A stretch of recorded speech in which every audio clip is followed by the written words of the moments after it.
I was pleased with what we did out there. I thought there were a lot of good things. I thought some guys showed some good retention from yesterday, from the meetings this morning and the walkthrough.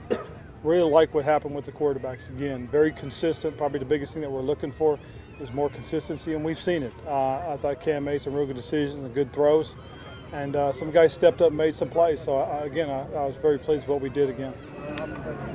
Coach, I know this is just the second day, but so far, are you seeing a little bit of what you expect to see, or are you kind of like? Well, it's one of those things that you don't have the pads on, so you don't want to get too excited. But there have been enough good things out there that you can get excited about certain individuals, and but once we put the pads on, you get a better sense and feel for who's stepping up, who's making plays, and who's looking like they're going to make an impact.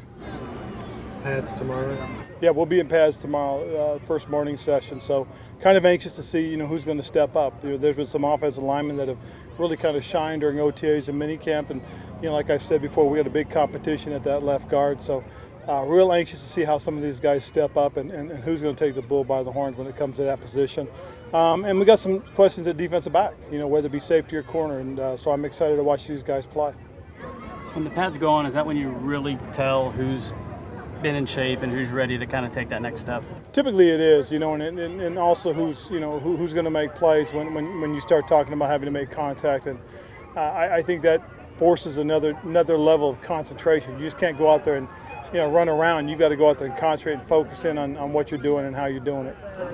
Some of the guys have talked about habits, routines. What kind of habits do you form right about now? Hopefully good habits. Probably the biggest thing you're trying to form is just repetitive things, that you're going out and doing things the right way time in and time again. And as I said, you're looking for consistency. Right now is a good time to develop those techniques that you're going to need when you get on the field, and you have to take advantage of it. And I saw some guys do some really good things. Last night I talked about the little things that we did, and I was very pleased with it. We had a couple mental mistakes today that, again, young guys made them, so that's, that they're learning, they're trying. But at the same time, the quicker they learn, the quicker they're going to be able to impact what we do. Coach, how much of a difference are you already noticing in McCaffrey in the second year, having the benefit of a whole off season, a little bigger, stronger, that type of thing? Well, I mean, it's early, but he still has the same skill set, just still doing things the right way. That'll really come, I think, once we get the pads on and then we start playing. But he is moving around with a lot of confidence, and when you know what you're doing, you tend to play faster, and that's what you're seeing with him. He's already playing fast. Full pads tomorrow? Yeah, it'll be a padded practice tomorrow. I'm kind of anxious to see some guys and see exactly who's going to step up. I was going to say, is there anyone like from the spring that you're kind of eager to see in full pads? I guess it'd be a young guy that you had. Well, probably the biggest thing is what's going to happen with the offensive line, obviously having that hole at left guard and seeing who's going to step up to fill it. That's probably the biggest thing that we've got to see tomorrow and as we go through the rest of training camp and into the preseason games. Ryan Khalil looks like he reported bigger, and he said, well, I wasn't able to work out last year because of shoulder surgery. I mean, right. Do you see in him a noticeable, bigger around the chest kind of thing? Well, I see a guy that came in that really is physically fit. I mean, he did a nice job this offseason. He had a full offseason to prepare and get ready. And you can say the same thing about a number of guys. I mean, look at Matt Khalil. A year ago, Matt was coming off the hip surgery, and all he really could do was rehab. And that first part of the season, he was just getting himself back into football shape. So I'm anxious about some of these guys that have had full off seasons for the first time in a while.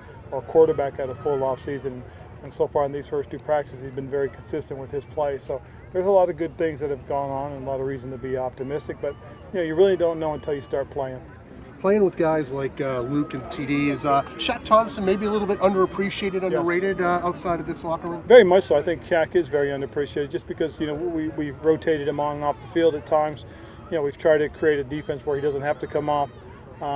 So we'll get an opportunity to see exactly where he is.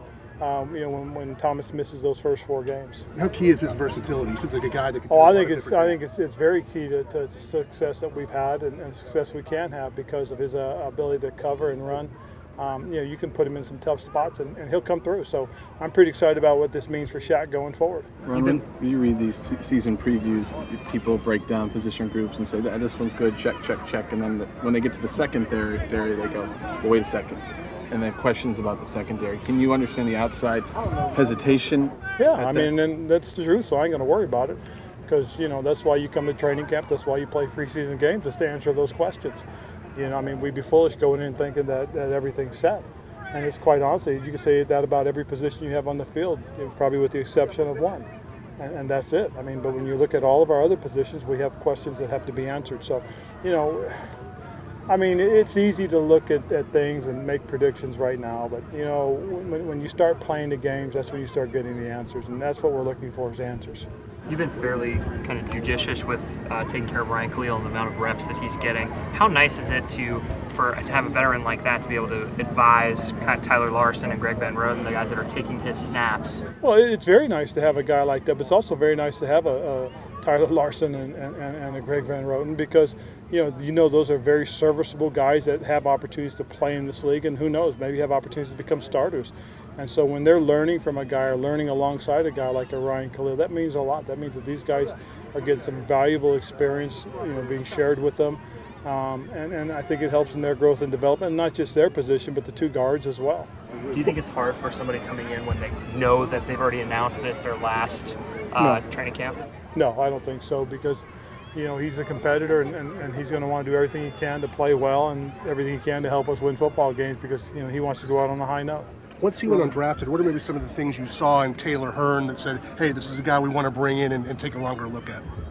Well, I think Taylor's a guy that when you first of all, you think about where he came from. He came from a winning program, and that's always a huge plus. I think that's a stepping stone. And he's played in a lot of big games. That's another huge plus. And he started for as many years as he did. He came out early. And it's just interesting that a young man like that came out early. You sit there and say, wow, maybe if he waited a year, he might have come out and been a draft pick. And that's something that you always got to consider with these kids that are coming out as juniors, is what was their potential for growth. And quite honestly, is one of the questions that we asked Clemson.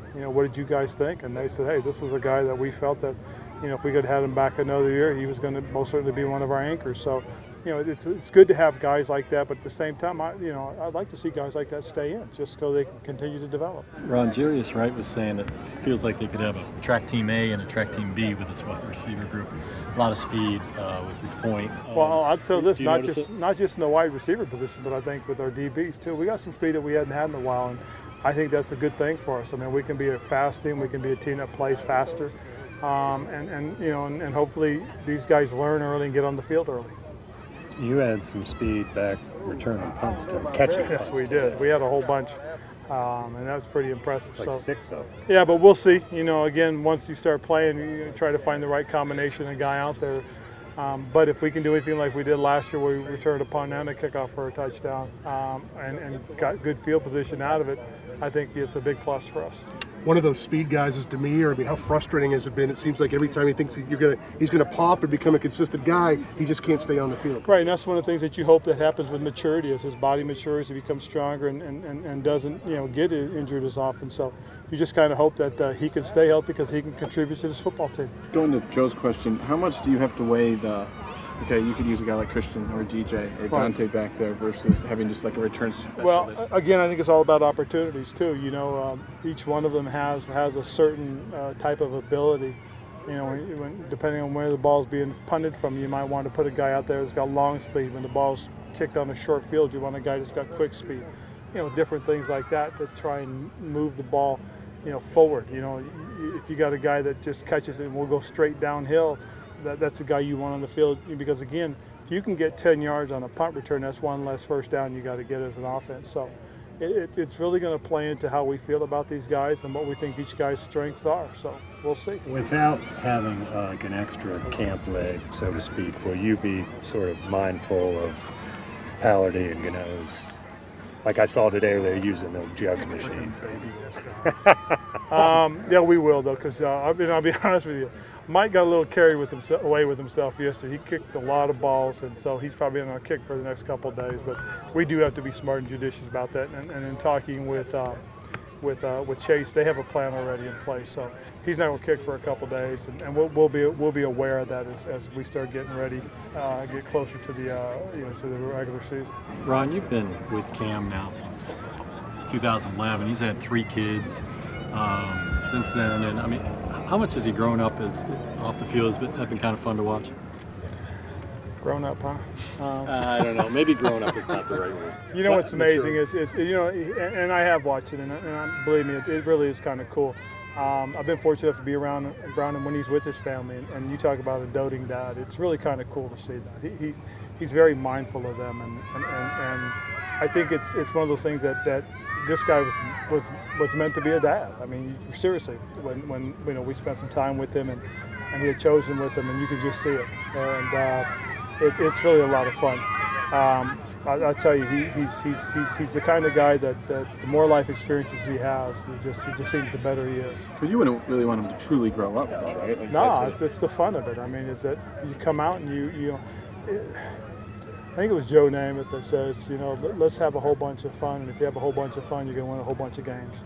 And that's what I'd like to see us do. And it does seem like you and him, that you're all kind of embracing that with the music more. And I know he asked about, Well, I know this, you know, early on, you know, in 2013, 2014, in the second half of it, 2015, you know, when it wasn't such a chore, when it was really going out and doing things the right way, doing things the smart way, and still having fun with it, I think that really helps us. I mean, it's one of those things where, you know, if you're going to do these things, you better be good at it. So I think we're trying to create that same spirit.